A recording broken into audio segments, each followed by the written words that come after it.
بسم اللہ الرحمن الرحیم۔ رب ذوالجلال کے بابرکت نام سے شروع کرتا ہوں جو دلوں کے راز خوب جانتا ہے۔ میں آپ سبھی ناظرین کو روحیل وائس چینل میں دل کی گہرائیوں سے خوش آمدید کہتا ہوں۔ ناظرین، آج کی ہماری کہانی، آج کا ہمارا واقعہ، بے مثال سخاوت۔ ناظرین، ہم لوگ جو کسی غریب کو 100-200 یا 10-20 روپے دے کر خود کو بڑے سخی سمجھتے ہیں اور یہ خیال کرتے ہیں کہ ہم نے بڑی سخاوت کر دی، تو آئیے آج آپ کو ایک واقعے کے ذریعے بتاتے ہیں کہ سخاوت ہوتی کیا ہے اور صحابہ کرام رضوان اللہ علیہ و اجمعین کیسے سخی لوگ تھے۔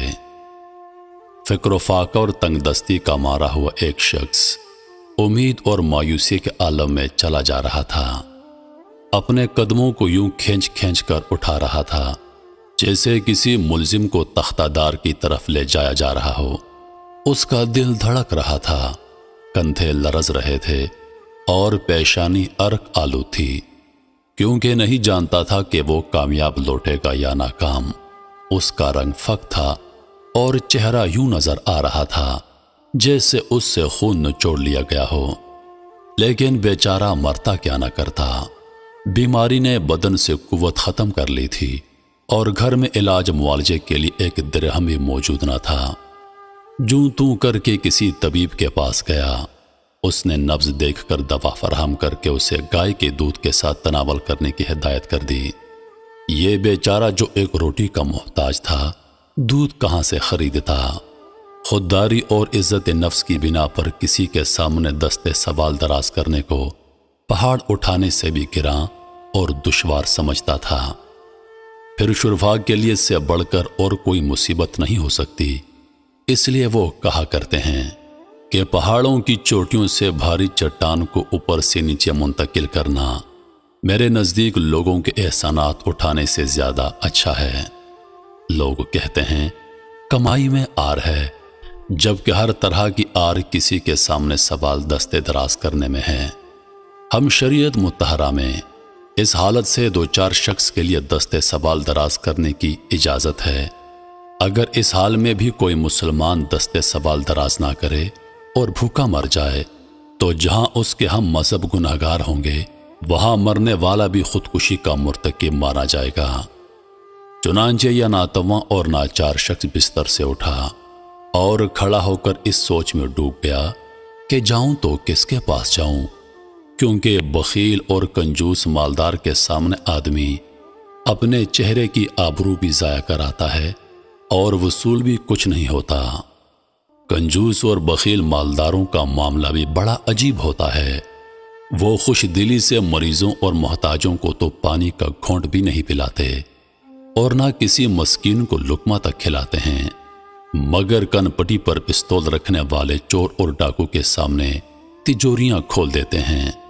ان سے شکریہ کے بجائے تھپڑ کھا کر خدا کا شکر بجا لاتے ہیں کہ جان بچ گئی۔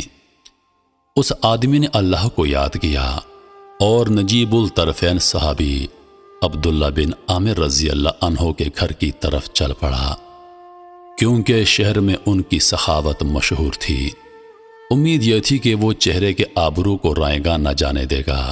جی ہاں، حضرت عبداللہ بن عامر اموی رضی اللہ عنہ یقیناً سخی اور کریم انسان تھے اور حلم و کرم میں مشہور تھے۔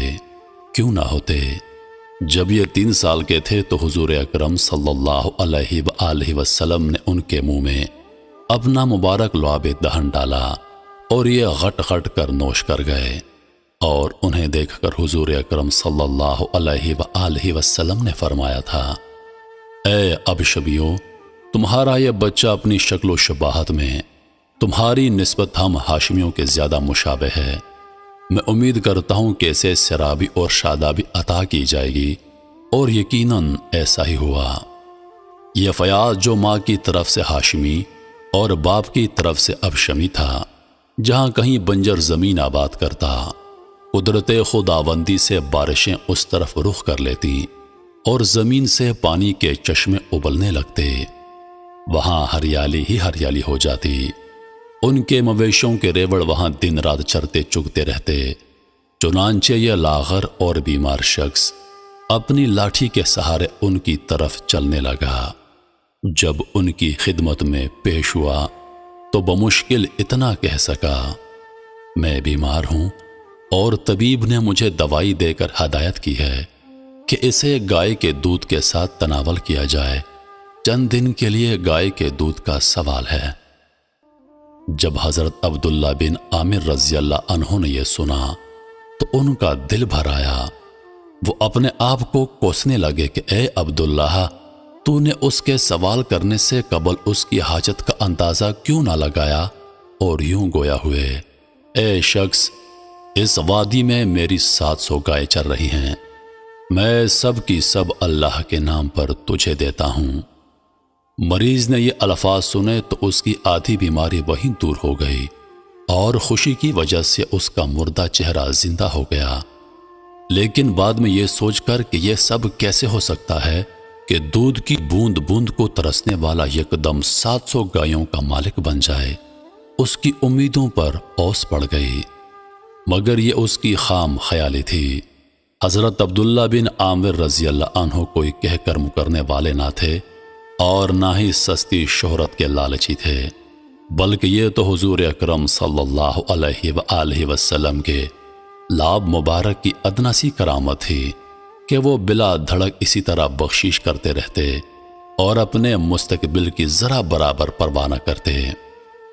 انہوں نے اپنے پڑوسی حضرت خالد بن عقبہ رضی اللہ عنہ کا مکان 90,000 درہم میں خرید لیا تھا، تو شام کو اس مکان سے خالد کے بیوی بچوں کے رونے کی آواز آئی، کیونکہ جس گھر میں انسان کی نسلیں زندگیاں بسر کر چکی ہوں وہ اس کے باسیوں کو یوں پیارے لگتے ہیں جیسے شہد کی مکھیوں کو ان کا چھتا، اور بچوں کو ان کی مہربان ماں پیاری لگتی ہے۔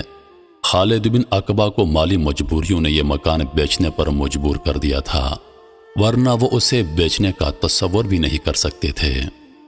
جب حضرت عبداللہ بن عامر رضی اللہ عنہ نے ان کے رونے کی آواز سنی تو اپنے غلام کے ذریعے اس کا سبب معلوم کیا۔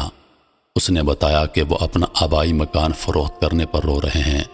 یہ سن کر آپ نے فرمایا، جاؤ اور انہیں خوشخبری سنا دو کہ مکان بھی ان کا رہا اور 90,000 درہم بھی، نہ میں مکان لوں گا نہ درہم لوں گا۔